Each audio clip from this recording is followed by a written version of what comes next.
En fait, ce que propose cette IA, c'est que les nations se tapent sur la gueule. On peut être content vers ce genre de scénario, j'espère pas.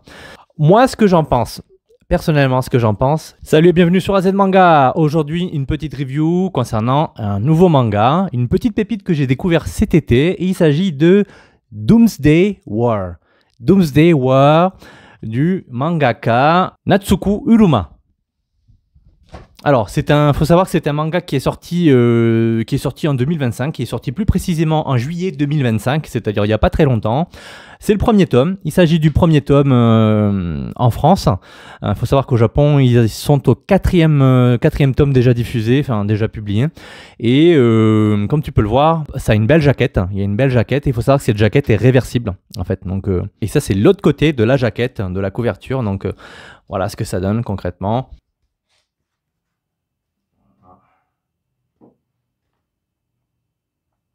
Donc voilà, c'est très chouette, c'est très chouette. Alors moi, ça fait partie des petits trucs que j'ai trouvés. J'aime particulièrement ce style et ce genre de manga. On est quand même sur quelque chose d'assez dans l'air du temps. Et donc en quelques mots de quoi ça parle tout simplement. Je vais peut-être un peu te spoiler, donc si tu as entendu parler, que tu as envie de le lire et que tu n'as pas envie de savoir de quoi il s'agit, donc je t'invite peut-être à quitter la vidéo et à revenir plus tard. Mais si tu t'en fiches de savoir de quoi il s'agit et que tu as quand même envie de le lire, même avec les infos que je vais te donner, bah écoute, pourquoi pas. On est dans un monde où l'humanité, elle est quand même dans un peu, pas forcément dans sa décadence, mais quelque part oui. On est en l'an 2206 et en fait le monde est quand même va mal. Le monde va mal. On a des espèces d'animaux qui sont en train de disparaître, qui ont disparu. On a le réchauffement climatique. On a vraiment les ressources qui sont en train de s'épuiser.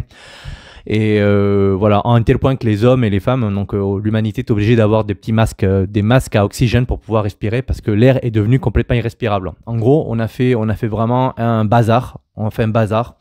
Et voilà, ça résume grosso modo ce qui se passe, ce qui va on peut être content vers ce genre de scénario, j'espère pas. Et le monde est contrôlé, je dirais pas contrôlé, mais l'humanité a développé une intelligence artificielle qui, elle, c'est le top du top de l'IA. Hein, donc, et elle est capable de prédire des choses. Elle a déjà prédit des événements divers et variés qui ont justement permis à l'humanité de continuer à survivre.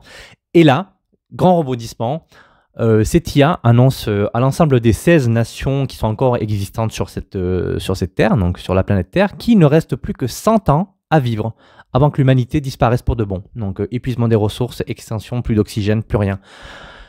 Donc là, gros rebondissement, et les 16 nations en question, justement, n'en reviennent pas. Ils se disent, mais effectivement, qu'est-ce qui se passe? Donc, est-ce que c'est vraiment vrai tout ça? Donc, effectivement, oui, chaque année, ils se revoient, ils se retrouvent ensemble pour délibérer, faire un point. Et Gaïa, cette intelligence artificielle, est la plus performante et la plus puissante, justement, de la Terre.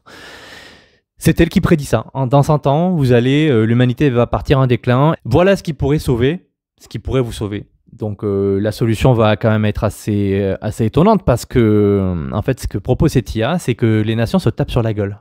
Comme une sorte de Battle Royale. Donc si tu as connu Battle Royale, le film à l'époque, c'était vraiment une dinguerie. C'était des classes, justement des lycées qui s'affrontaient, mais là par contre ça va être des nations. Donc en fait sur un fond de toile de catastrophe, les nations vont devoir s'affronter et la nation perdante sera éradiquée complètement de la Terre. Voilà, et ainsi de suite. Donc c'est un grand tournoi. Donc ça fait, bon en soi, est-ce que c'est original ou pas? Certains trouveront que c'est pas forcément très original. Mais bon, j'ai pas trouvé que c'était exceptionnel. Par contre, l'idée de l'IA qui prédit que dans 100 ans, donc ça sera la fin, et que ça donne justement, il y a un véritable enjeu, ça pousse à réfléchir, il y a des enjeux moraux, philosophiques, pourquoi pas? J'ai trouvé ça intéressant. Et en fait, le fait d'avoir un bon style, que ce soit bien dessiné, ça apporte quand même quelque chose d'assez immersif. Moi, personnellement, j'ai vraiment adoré. Moi, j'aime bien ce genre de cam, en fait, quand ça devient un peu tendu comme ça. Et quand il y a de l'IA, quand il y a des choses comme ça, quand c'est un peu tech, parfois même un peu sombre. Alors, je suis pas forcément seinen, hein. Si tu as vu ma review sur Apara, je suis pas du tout, c'est pas le truc que je kiffe, que j'adore. Mais dans ce style-là, disons que je sais pas, c'est plus hypant, le style de dessin est plus agréable aussi, c'est plus sympa. Donc voilà pour poser le topo de l'intrigue, c'est ce qui va se passer en fait à partir de cette de ce manga, de cette histoire-là. Et oui, juste pour terminer, donc il s'avère qu'il y a tout de même des exceptions dans chaque pays. Il y a ce qu'on appelle, il y a des êtres humains qui n'en sont pas vraiment. Ce sont des êtres humains augmentés qui ont des particularités génétiques, cellulaires, qui font que eux, par contre, ils n'ont pas besoin de masque O2 à oxygène. Leur force est vraiment un peu surnaturelle quelque part, et ça va devenir un peu les héros, les guerriers de chaque nation. Et donc chaque pays, chaque nation a son propre guerrier avec des particularités différentes, et c'est ça qui est intéressant. Des sensibilités différentes, des pouvoirs différents, un passé différent, comment ils en sont venus là. Et du coup, de fil en aiguille, donc, les deux premières nations qui sont l'Angleterre et le Japon s'affrontent au sein du premier tome.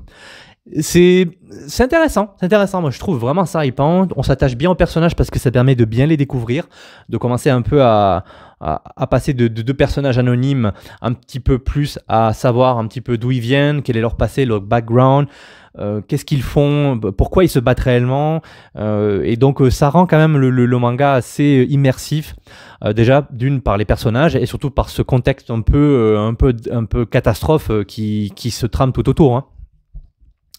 Alors, c'était un premier tome, c'était un one-shot. Moi, je te fais juste la review de ce premier tome. Est-ce que je vais continuer vers le tome 2, 3, 4, 5? Parce que tu sais, si tu suis un peu cette chaîne, c'est que moi, je suis plutôt partisan des one-shots. Allez, je me suis laissé tenter par celui-là parce que j'ai trouvé le scénar était top. Je me suis dit pourquoi pas. J'ai bien aimé la couverture. Je me suis dit allez, je me chauffe, je prends le tome 1 et si ça me branche bien, et que je trouve que j'accroche bien, peut-être que je continuerai sur le tome 2, 3, 4. Mais bon, je verrai. Je sais pas combien de tomes doit avoir ce manga. Mais dans tous les cas, cette première expérience quand même, cette première lecture, elle est vraiment sympa. Le tome 1, il est vraiment bien. En tout cas, ça pose les bases. Et moi, j'ai bien aimé. Alors, peut-être que j'irai peut-être acheter le tome 2 et peut-être me concentrer peut-être plus sur cette série-là. C'est pas sûr, mais bon, je verrai en fonction de ce qui sort. Alors, grosso modo, alors le style de dessin, alors, je ne connais pas du tout Natsuko Uruma, je ne sais pas trop ce qu'il a fait auparavant, donc si toi tu sais, laisse-moi un commentaire, donc apporte-moi quelques infos, ça peut être intéressant, hein.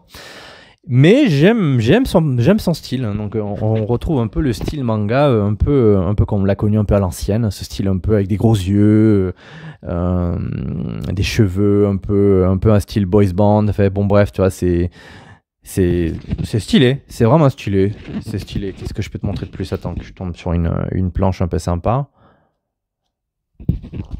Voilà, grosso modo. Alors, juste pour parler un petit peu du style de manga, alors comme je te disais un petit peu en amont, le style, c'est un style qui est plutôt clair, qui est sobre, on va dire, c'est assez, tu vois, c'est assez lisible, on n'est pas sur un style fouillis, c'est agréable à lire, on arrive à suivre. Voilà, les silhouettes sont vraiment bien faites, les personnages sont bien faits, les décors sont bien faits, les scènes d'action, les scènes de combat sont assez intéressantes. Quand il s'agit de mettre, on est quand même parfois sur des grandes planches. Je crois que j'avais vu une double planche à un moment donné, c'était juste une dinguerie, quoi. C'était une dinguerie, quoi. Une planche simple en fait, où le personnage par exemple il est montré en entier, là comme tu peux le voir. Donc quand il s'agit vraiment de montrer une transformation, on est sur le principe de transformation aussi parce que ces fameux guerriers de nation peuvent se transformer étant donné leur morphologie, leur particularité physique, cellulaire. Et il y a un côté un peu poétique qui est assez sympa, qui contraste un petit peu avec l'histoire de combat, tout ce qui est un peu sanglant. Donc chaque guerrier a sa particularité, sa touche de poésie, de fantaisie, son pouvoir un peu spirituel. Donc c'est super. La composition, vraiment j'ai adoré, j'ai rien à redire. En fait, ça fait partie des mangas que je peux lire facilement sans problème, ça me dérange pas. Le format, en termes de format, on est sur un format classique, peut-être un poil plus grand, légèrement plus grand que le format de base qu'on peut connaître, mais bon, ça reste un petit format. C'est vrai que moi, plus ça va, plus je préfère les grands formats. Donc je préfère les formats qui sont un petit peu plus grands, donc avec une bonne prise en main, où on peut quand même apprécier le visuel, le graphisme, s'éterniser un petit peu plus sur les planches, sur les cases, sur les vignettes, avec des textes grands. Je pense que c'est parce que je suis dans la quarantaine, justement, que j'ai besoin et j'ai peut-être cette envie d'avoir plus de confort visuel quand je lis un manga, peut-être. Mais en tout cas, tu vas pas t'ennuyer parce que c'est quand même très bien. c'est quand même très bien. Et tu auras de quoi faire. Tu vas découvrir pas mal de choses intéressantes sur ces personnages, sur l'intrigue. Moi, ce que j'en pense, personnellement, ce que j'en pense, quand je lis les premières pages, c'est que c'est un monde qui est quand même assez... on dirait que c'est l'IA, cette IA, Gaïa, qui est soi-disant veut le bonheur et vraiment le meilleur pour l'humanité. J'ai l'impression que c'est un peu... c'est une sorte d'IA un peu à double tranchant, je trouve. Parce que, ok, elle est là, mais le seul moyen pour sauver l'humanité dans 100 ans, c'est, elle dit, c'est que tout le monde se tape sur la figure, tout le monde, voilà. Un combattant, tu perds, le pays est complètement éradiqué, disparaît complètement de la surface de la Terre. Je trouve ça un peu gros quand même. Si tu es vraiment une IA bienveillante qui veut quand même le bien de l'humanité, va pas proposer une solution de tournoi comme ça où le perdant va complètement disparaître, quoi, où le pays est complètement rayé de la carte, quoi. Je trouve ça un peu trop extrême, quoi. En tant qu'IA, tu trouves des solutions plus passives, une solution, tu peux trouver des solutions un petit peu plus, pas aussi radicales, mais plus réfléchies. Donc, je sens un peu l'IA un peu traîtresse, l'IA qui va essayer d'entuber l'humanité avec soi-disant en étant oui, je suis là pour vous sauver, pour vous aider, mais en même temps j'ai envie que vous vous tapiez sur la tête parce que en fait nous, c'est moi qui je veux gérer le monde, je veux prendre le contrôle de tout. C'est un peu l'impression que ça me donne une sorte voilà. Je me sens que cette IA Gaïa n'est pas forcément si innocente que ça et elle ne veut pas forcément le bien de tous les hommes. Donc elle a aussi ses intérêts et ma foi, à voir. Peut-être qu'on découvrira ça un petit peu plus tard dans les tomes qui suivent. Donc voilà grosso modo ce qu'il fallait dire. Mes premières impressions concernant le tome 1 de Doomsday War.